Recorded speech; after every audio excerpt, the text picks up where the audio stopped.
लड़का होता है वो जिसकी एज करीब 19 साल होती है, वो पढ़ाई कर रहा होता है, इंजीनियरिंग की तैयारी कर रहा होता है। वो हर घर में हर जगह जाता और दरवाजे को नॉक करता अपनी कॉलोनियों में, अपने कस्बे में, और कहता कि जो है आपके घर में अगर बच्चे हों तो मुझसे कोचिंग पढ़वा सकती हैं, मेरा एजुकेशन लेवल काफ़ी अच्छा है। ऐसे करते हुए एक मकान के पास जाता है जहां पर वो दरवाज़ा नॉक करता है। तभी एक करीब 35 साल की एक महिला घर के बाहर निकलती है। उससे वो कहता है कि मैडम, दीदी, अगर आपके बच्चे हों और उनको मैं कोचिंग पढ़ाना चाहता हूं, मेरा घर, मेरा मकान इसी कॉलोनी में बगल में रहता हूं।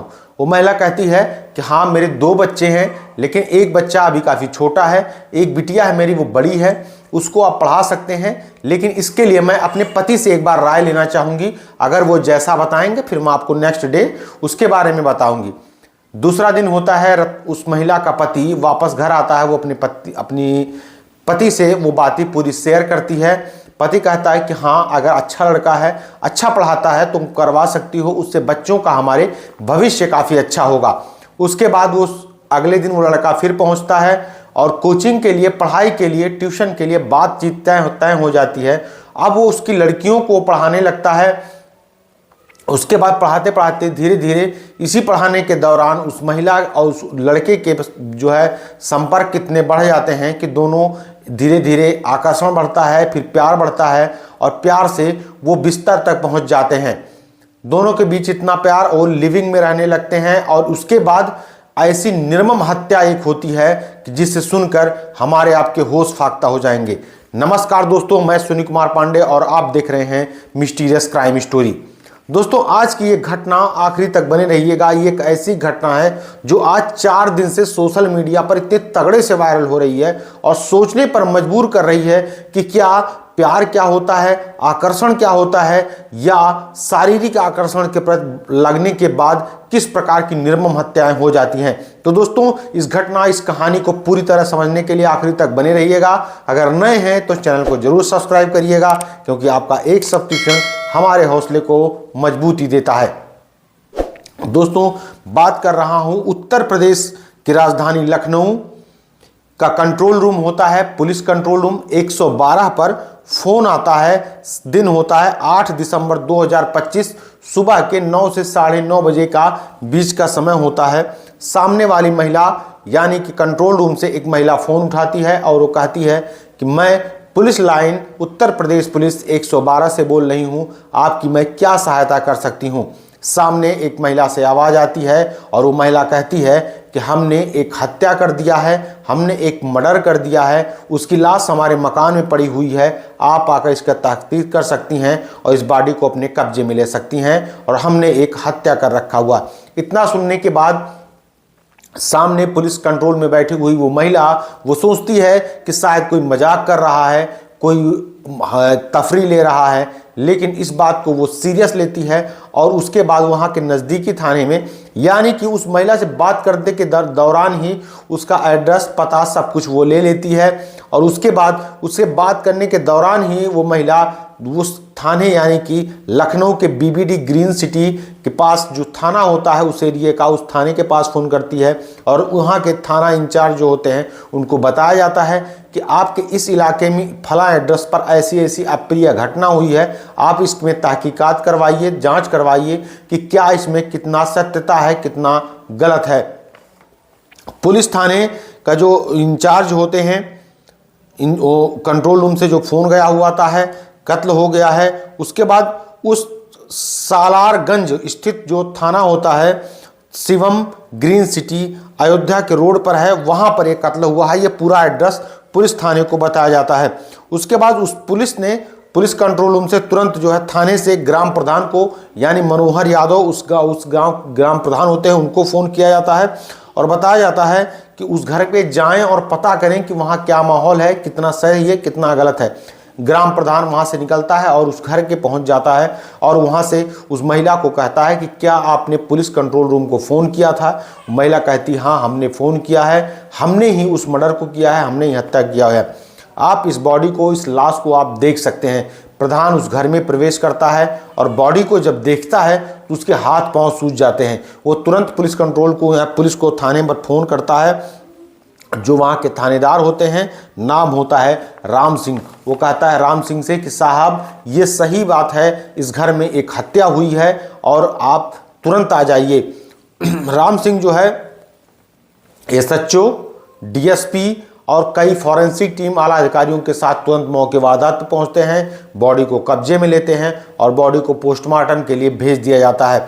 उस महिला को पुलिस अपनी हिरासत में ले लेती है और जब जांच होती है पता चलता है कि जो लाश होती है उसका नाम होता है सूर्य प्रताप सिंह, जो कि एवरेडी कंपनी में एक इंजीनियर होता है और उत्तर प्रदेश की जिला देवरिया का रहने वाला होता है। वो काफ़ी समय से उसके परिवार वाले वहाँ से शिफ्ट होकर लखनऊ के जानकीपुरम इलाके में रहा करते थे और वो अपने पिता से अलग रहा करता था, एक अलग जगह फ्लैट लेकर।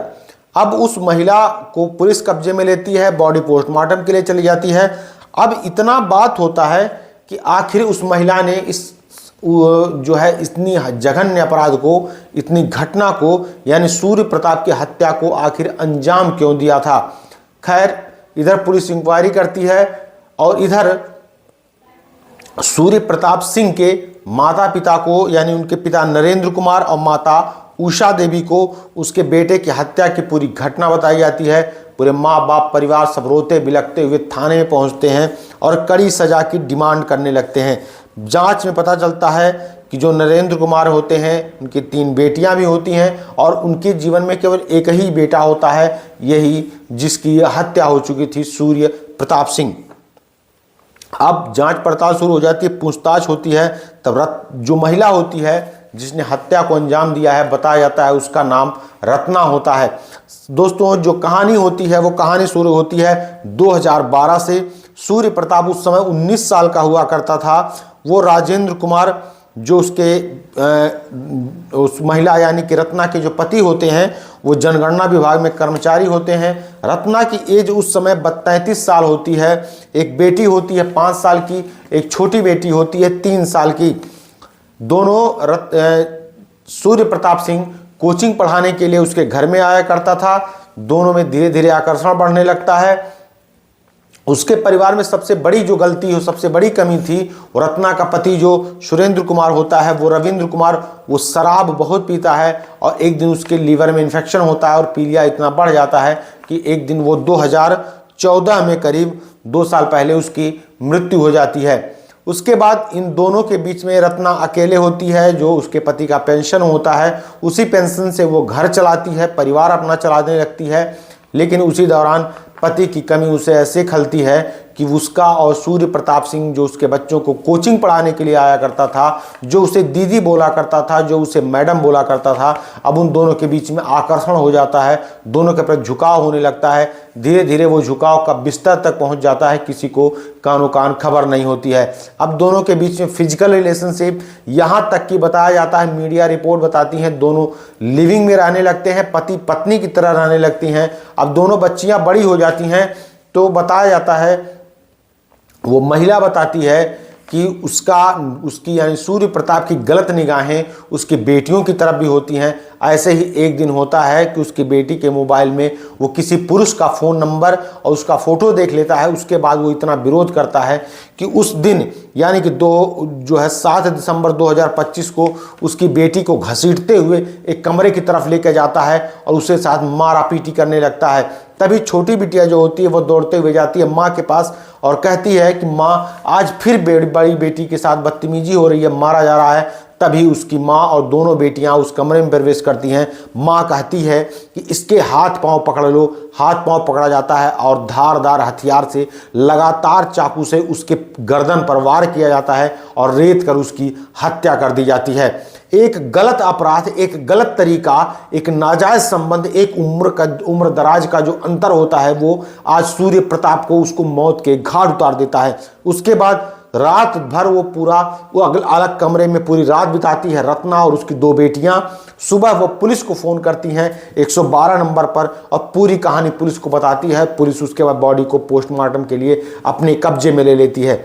लेकिन जो रत्ना यानी सूर्य प्रताप के जो पिता होते हैं वो ये ब्लेम करते हैं कि रत्ना यानी कि जिस मकान में वो रह रही थी वो मकान उसके बेटे का होता है और रत्ना ने कब्जा करने के लिए उसके बेटे को हत्या कर दिया है। अब ये जांच का विषय है कि आखिर जो रत्ना कह रही है कि उसकी बेटी के साथ ज़बरदस्ती हो रहा था इसलिए उसकी हत्या की है, और पिता कह रहा है कि रत्ना प्रॉपर्टी के लिए उसके बेटे की हत्या की है। ये जांच का विषय है, पुलिस इंक्वायरी कर रही है और आगे चलकर क्या निकल कर सामने आया है ये आएगा, ये तो समय बताएगा। लेकिन दोस्तों ये घटना, ये कहानी एक बार हमको फिर सोचने पर मजबूर कर रही है।